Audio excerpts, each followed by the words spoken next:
Hello, everybody. Welcome back to the BruWins podcast, our second episode. Thank you, everybody, for such a positive response to our last episode. I was going to say last week, but it was almost 2 weeks ago now. Some things came up, so we're still going to try to do them every week, maybe every other week, depending on schedules and things like that. But the positive response was really nice, so definitely going to keep on doing them. But we are back for episode two. We're back. We we are back. Kyle, do you want to tell everyone what you started on Twitter and we're gonna finish today? Yeah, absolutely. So on Twitter, we started this countdown of the top seven Bruin moments that we were going to release, leading up to our first episode release. But we kind of got a little sidetracked with that, and our episode came out a little earlier than expected, and that's okay. And so we thought, what a better way to start this episode than to recap our top five Bruins from last season. Yeah, and I had nothing to do with it coming out early, by the way. It was not my fault. I'm kidding, it was totally my fault. It was my fault. Um, okay.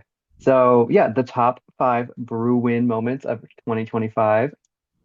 We definitely didn't get every single one. I mean, there's probably a moment that you are thinking like, oh, that should definitely be in there, but these are our top five moments. If you have a top five moment that you are really passionate about, share it in the comments. That's a perfect solution. And we'll And we'd be super happy to like share it on a future show. I mean, we love celebrating the special moments for these women. absolutely. So, okay. So you want to go to the first one? Sure. This is, and this is in no particular order, really. All of them are really, it was hard to choose which one was the most Hmm. exciting. So, all All right. right, go to, so okay. So if you know softball, you knew this moment was going to be on here. Should we play the video first, Kyle, and then talk about it? I think that's what we're going to do. Sure. Play the clip. Jordan Woolry. And the Bruins find a way! UCLA! One win away from it. They force a game three off of Jordan Woolry. Okay. The look on that blonde woman's face when that went over the wall. She knew.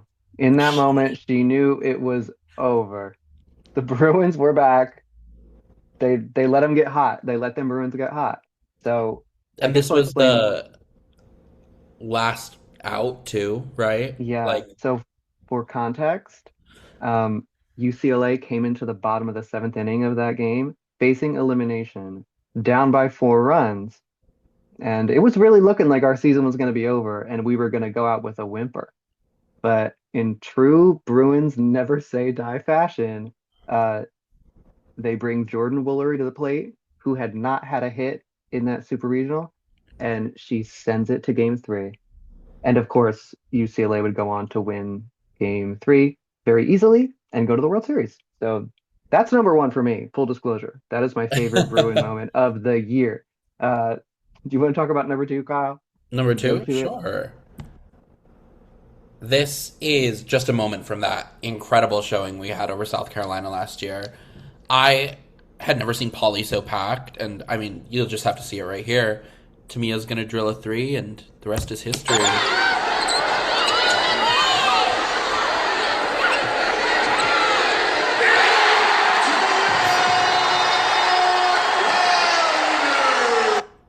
There are so many incredible moments from that game. Mhm. Um, and this wouldn't necessarily be my like perfect pick to choose, but there's only so many videos on YouTube. You can only do so much. This energy in this room during this game was unbelievable. And to watch them come out and play some of the best team basketball they had ever played up to that point. I know it was an early season game, but maybe even some of the best team basketball they played all season. Would you agree? I would agree.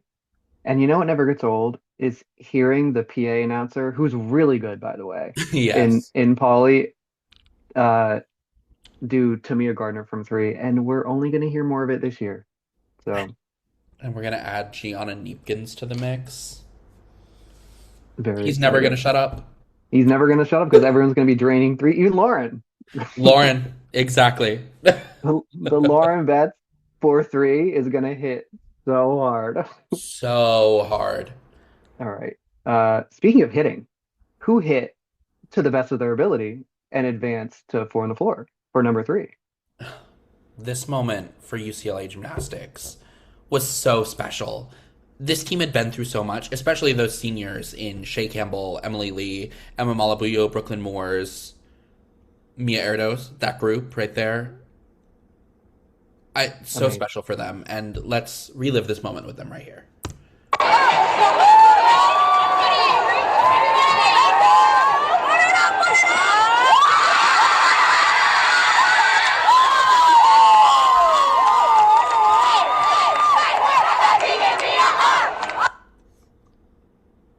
The love those girls had for each other last year, and they were always able to stay inside the Bruin bubble the entire season. They talk about that a lot. And, specifically those seniors, they started under Chris Waller, who was fired their freshman year at the end of the year. They went through, and Janelle came in the next year and really has since built an incredible culture, and it all led up to this moment.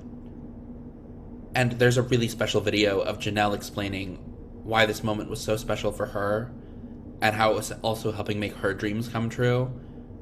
And I just have so much love for this team and this specific moment. Absolutely. Gymnastics isn't necessarily a team sport, but UCLA competed as a team in that semifinal. They were doing it for the people to their left and the people to their right. And that was such a cool moment. And they eliminated LSU, the defending national champion. And my least favorite team in the entire country. Noted. Easily. I didn't know you were going to be so open about it. No, noted. I am a certified team. LSU hater. I'd like to let everyone know I have nothing against LSU. So we're all about balance on this podcast. The balance Okay. beam. Balance beam. Which is where they secured this berth to four on the floor. But what secures a win, Kyle? A walk-off, maybe? Is that win securing? Because that's our next one. Is win securing, so let's move on to our next moment. Clemens Homer at the World Series. At the World Series. Good. In softball. In the air to center. That's hit well by Clemens. And it's gone! It's the day of the walk-off! Oh, That, not get ahead of ourselves there. let's not. The last one's great, but let's give Jess Clements her flowers. She was a grad senior transfer from Cal Poly. And if you're not super familiar with softball, Cal Poly wouldn't make the World Series if you gave them 100 tries. So I don't think that Clements ever dreamed that she would have a moment like this. A walk-off at the World Series in your senior year. It's so cool for her. And it was so cool for UCLA too, because we had just had a walk-off in Supers, and then 2 games later, we're getting another against a team who really was not very nice to us in the regular season. I was trying to find a PG way to describe that. They won the Big Ten regular season, Oregon did, but we got the last laugh at the World Series. So really cool moment for UCLA softball there. Yeah, not a moment I got to watch live. I was busy that day, but really incredible. That ball had some serious rise on it too. I mean, it was up there. It was to dead center. You Yeah. don't get it out to dead center unless you're hitting a tank. So, and she did. But speaking of tanking, who had a double-digit lead and then blew it in the Big Ten tournament? Well, that would be none other than the USC Trojans in their loss to the UCLA Bruins. Mm-hmm.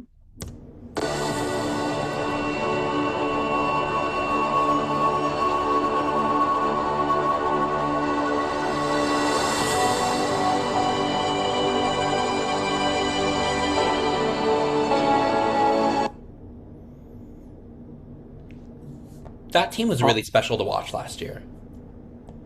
It was all the emotion in that moment because we'd lost to them twice And both times, I don't know if you agree with this, Kyle. I would say both times we lost to them, it was in an embarrassing fashion. Not because we got blown out, but it was you kind of came away from it saying, is UCLA really that good? Can they beat this team? And then this happened. Yeah, for them to do this on these terms where, they were down maybe 12 or 13 points at some point during the game. I know they went into halftime down by 10. Hmm. And it just felt like the same thing was happening again. And then you get to that really specific moment I'm going to talk about here at the beginning of, I think it's the fourth quarter. Maybe it's the end of the third. But Lauren catches the ball, top right corner, near the free throw line. And there's 10 seconds on the clock, maybe. And she stands there, and there's no one for her to pass to. Nowhere for her to go. And she puts the ball on the floor and drives to the basket. I remember with vivid clarity, and I remember thinking to myself when she did that, oh, we're gonna win the game. We're winning the game. And I remember thinking when she was doing it, she's not gonna make it to the basket. No, it was like stop, good. I was like, there's 0.4 seconds left. What are you gonna do? It was crazy. So and we're gonna see so much more of that this year. So much more. Lauren, I know I talked a little bit last week or a couple of weeks ago about that practice I went to, but Lauren is doing ball handling. She's passing the ball better. She's doing every single thing better. And to see her drive with confidence, that's going to be a big piece for us this year. Absolutely. Lauren has expanded her game. Rumor has it. Rumor we'll does have it. And we don't have to wait that long because what is coming up is UCLA's. Oh, we have to talk about Sienna first. Should we go to Sienna? We do the bad news first. In 1 second. Lauren has expanded her game. It'll be really fun to watch. By the time people are listening to this, I think there will be 1 day left until season. So let's talk about a little bit of the negative first and how freshman queen Sienna Betts. You can call her a phenom already. She's a freshman phenom. Is set to miss our opener against San Diego State. That's going to be played in Anaheim on Monday night. Yeah. So she injured it in a scrimmage again, or an exhibition. Scrimmage, exhibition. What's the closed door scrimmage against UC Riverside. Mm-hmm. But it also, Corey posts videos all the time, as I'm sure most people know. And Sienna's been playing in some of those. And so I really do think it's minor. It's very precautionary. As you can see here, LA Times reporter Ben Bolch. Give him a follow on X. He has all the news about the Bruins, fresh off the press. She's considered day-to-day. And that's really not language UCLA tends to use, especially for women's basketball, unless it really is day-to-day and is very minor. And so I'm kind of expecting her back for our second game against UC Santa Barbara Thursday morning. Yeah. Let's just play a little bit of a hypothetical here. Do you think, I think we can both say, Kyle, San Diego State and what is the second game? UC Santa Barbara? Yeah. I think those are pretty easy games without Sienna. Right? I think that's going to be pretty much. Yeah. But then we get to that third game, and Mm-hmm. we've covered this Sienna news. We talked about it. So let's move over to the schedule here. Non-con, at least. Okay. We get to that game November 10th versus Oklahoma. That's the game I'd really like Sienna back for. And if it's day-to-day, that should be pretty realistic. So what do you think? Let's say Sienna is out for the Oklahoma game. What is your confidence level that we will beat Oklahoma? And then after you do that, what is your confidence level if we have Sienna Betts? Man, so much respect for that Oklahoma team. Reagan Beers, in her final year, is going to do big things for them. She was so much fun to watch at Oregon State and really put that team on her shoulders and led them all the way to the Elite Eight. She They did. have freshman phenom Aaliyah Chavez at point guard for them. And And so, don't forget about Peyton Verhulst. You know how I love Peyton Verhulst. deadly weapons over there. Hmm. But we've got deadly weapons of our own, and we've got experience. Hmm. And as talented and incredible as Sienna is, I'm not sure Oklahoma quite has enough to get to us. Especially in that front court. Like, they've got Reagan Beers, and she is incredibly talented. And she is going to be playing one-on-one with Lauren Betts the entire game. I really wouldn't be shocked if both of them play nearly 35 minutes of that game. So what I'm hearing from you is you think UCLA, you're pretty confident UCLA is going to win the game with or without Sienna. Yeah, I mean, I think our experience is big for us. You know, our front court, we've also got Angela Dugalich, who is a sixth-year senior at this point. Yes, she's old. She's an old one. And she plays incredible defense, first of Mhm. all. But her offensive game is nothing to scoff at either. I mean, she can go off for 20 points in a game. She can. Spreads the floor with the free ball. Corey has Working been on- talking... Sorry. Working on finishing around the rim. That's always been her biggest struggle, Yeah, for in my sure. opinion. And then Corey talking about the leap Amanda Muse has made. Mhm. She's going to be able to play some backup minutes for both of them in that game. I know we're without Timea Gardner for the first couple weeks, likely, as she's just finishing up her last recovery from her surgery in April. But I think we have enough even without Sienna. All right. So your confidence level is pretty high. I would put it at a medium for Oklahoma. We've talked about this kind of a lot the last couple of weeks, but they're just a team who can get hot from three. And then if they get hot from three, all of a sudden you blink and you're down by 15 points, right? So I mean, that happened to UConn in the Sweet it 16. did. And then UConn came back. Paige Becker said, I'm scoring 40 points. And we're Yeah. on 4. This is not on today. All right. So should we talk about some of the other games? I think it would be fun, Kyle, if we do record prediction. So you could start. I'll do it after. Oof. Where would the losses be? And then after it, we'll talk about if maybe losing is good or bad. So if you Yeah. want to think about those things, go All right. ahead. Go right ahead. We have some fun other games in this non-conference first. That 13th game versus North Carolina, and our ex-point guard backup, Elena Arnisalo. She's playing for the Tar Heels now, and they looked pretty good in their exhibition versus South Carolina the other day. They did. Scored 82 points. Yeah. So new offensive identity for them. I think that'll be a fun game. I don't necessarily think it'll be a massive challenge for us, but good experience nonetheless. And if we get that win, it's a great one for our tournament resume. It is. It'll be a likely a top net win, which I think everyone who listens knows what net is, but it's just like where a team's ranked by the numbers, not the polls. Yeah. You know what did I explain that well? Yeah, that's fair. And the other big thing on this non-con schedule is that week of November 25th. In 4 days, we're going to play Thanksgiving. 3 top 10 teams. Thanksgiving for basketball might as well be Christmas. Give thanks.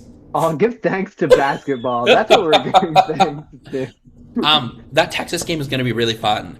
I don't think they have the offensive firepower to keep up with us, but they play defense as well as anyone. They do. They do. It's all going to come down. I think every single one of UCLA's big non-conference matchups, it's going to come down to more about how UCLA is playing than the other team is playing, just because of how good UCLA is. I don't want to sound like a homer, but they're objectively a very good basketball team. I would tend to agree with that take. Texas just tends not to have the offensive firepower, and from what I've seen this year, I think that's going to also be the case.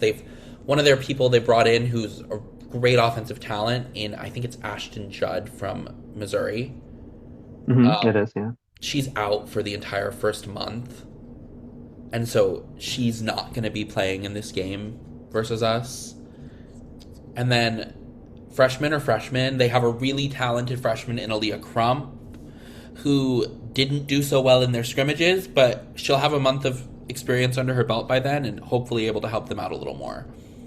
The game I'm really looking forward to is hopefully this rematch versus South Carolina if they can manage to beat Duke and we can manage to beat Texas.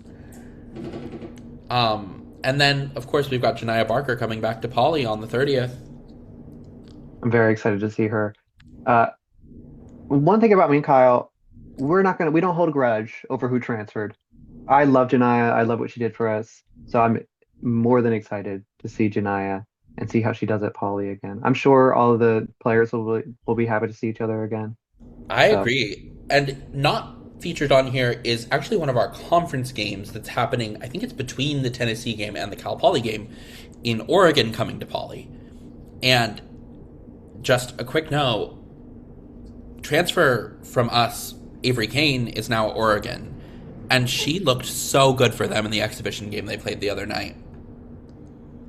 She's a shooter. She's a shooter. She was hitting 3 after 3 after 3, and they weren't even hitting the net. They were right in. She didn't need a rim. No rim needed. 5 for 7 from 3 in I think she played less than 20 minutes in that game too. Yeah, she came right off, and she was getting it and shooting it, no hesitation. Which good for her. We love to see that for Avery. All right, so how many games is the non-con? How many games? The non-con is 1, 2, 3, 4, 5, 6, 7, 8, 9, 10, 11 non-conference games.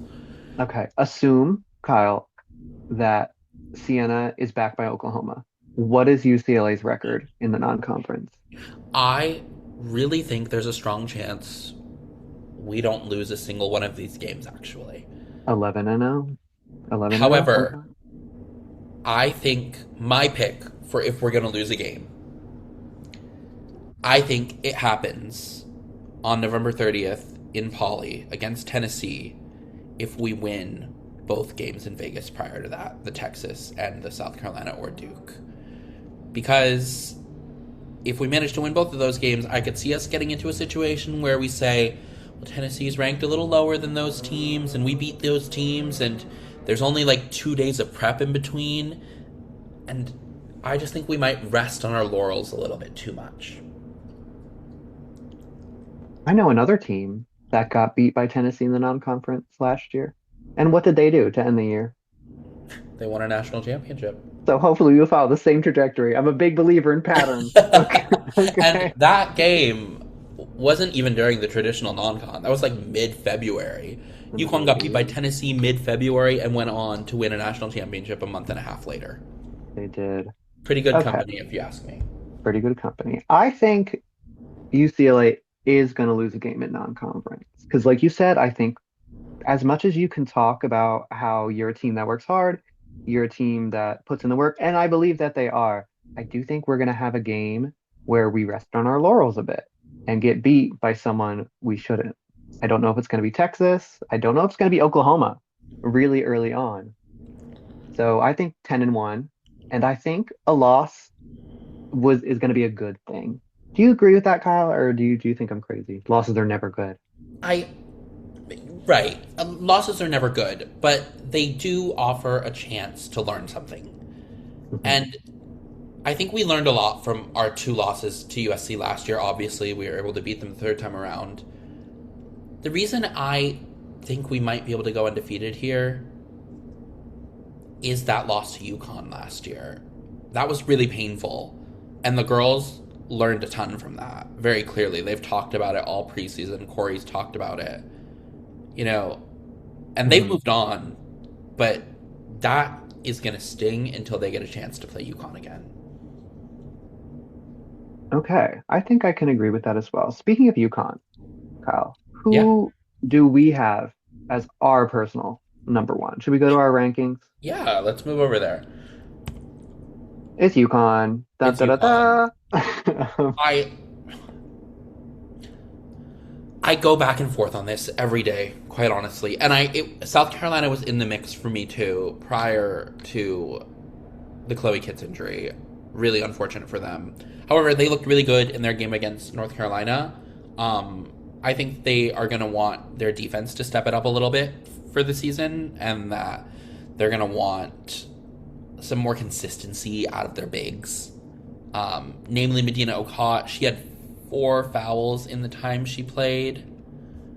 And, against a team with better bigs than North Carolina, that could be a problem.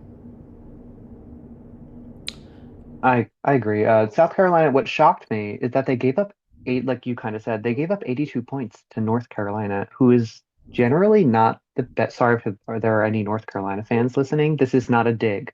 It kind of is, but it's just true. North Carolina is not a team that scores the basketball particularly well.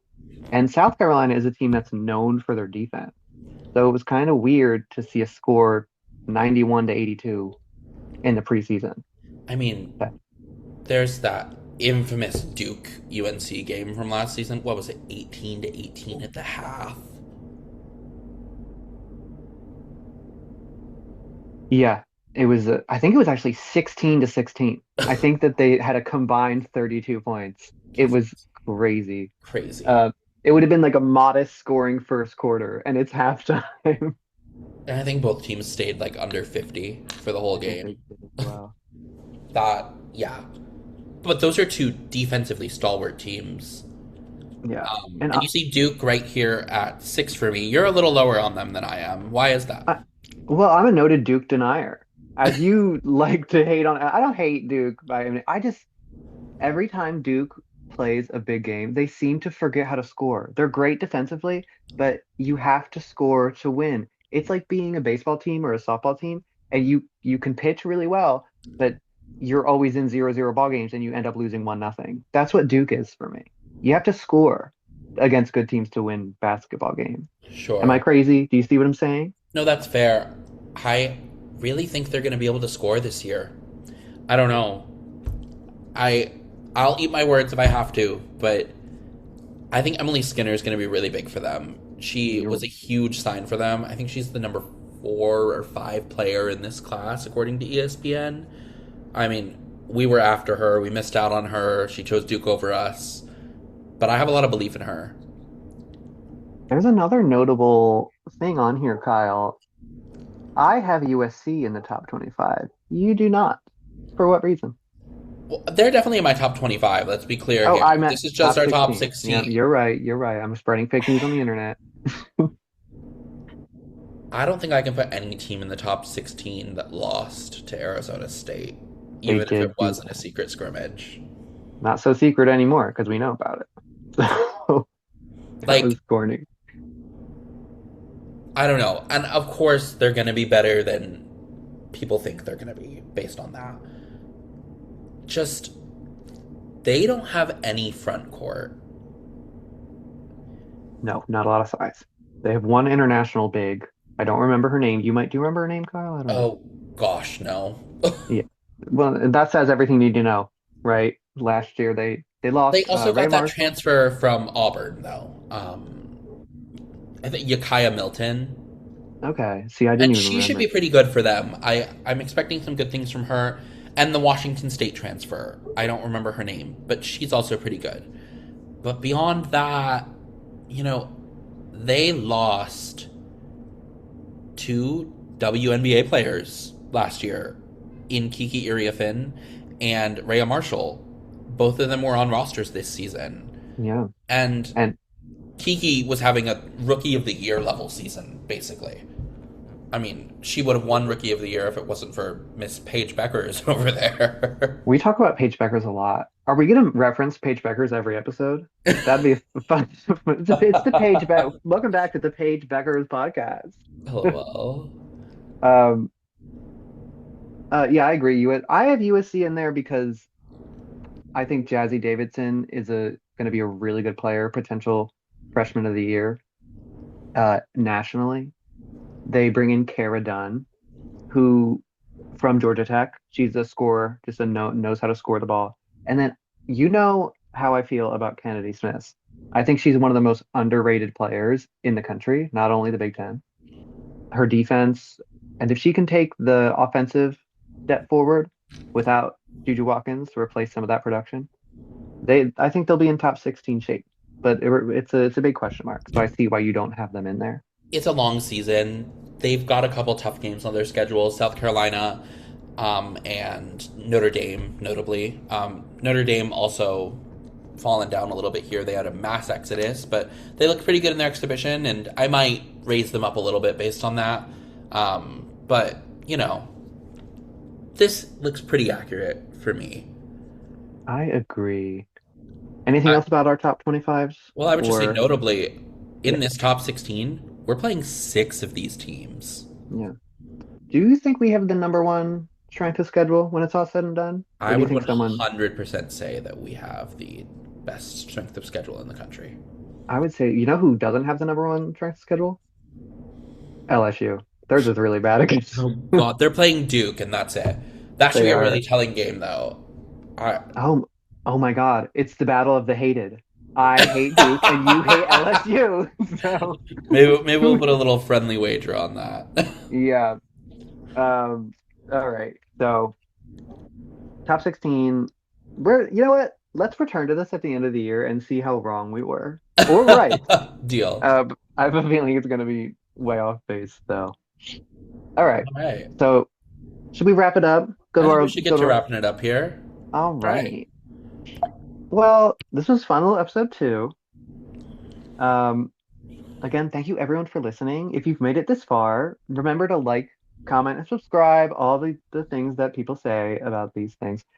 But me and Kyle respond to every comment, and we love it. That's one of my favorite parts at the end of all this is going back and seeing the comments and responding, all the nice things you have to say, or mean things. Honestly, you can say mean things too. And we'll respond. We'll respond respectfully. And we should be a little more active on the Twitter page now that season's starting up. We'll have more things to talk about. I know we weren't super active for like the women's volleyball and soccer seasons. Those aren't particularly our sports, although if something big happens, we'll definitely talk about it. Absolutely. I will say, I had on the outline you saw, Kyle, UCLA did beat number 5 Iowa in soccer, women's soccer, which was like kind of big. So shout out to soccer before we go. Shout out to you, soccer. Women's soccer. Yeah, but you could find us on Spotify or YouTube. This one, what is it going to be? YouTube first and then Spotify? That's like the upload schedule, Kyle? Yeah, they'll probably go up at about the same time, as long as Stevie can select when the upload is supposed to happen. Listen, it said Tuesday. You said upload on Tuesday. I said bet. No, it's okay. It's okay. Okay. But we've really enjoyed talking to you guys today. Let us know your favorite BruWins moments from last season in the comments. If they align with ours, if they don't, we'd love to chat about it, cover some more on the next episode maybe. And now we look ahead to the women's basketball season and hopefully 40 straight wins. Just one day away. I'm so excited. All right. Bye, Kyle. Bye, everyone else. Bye.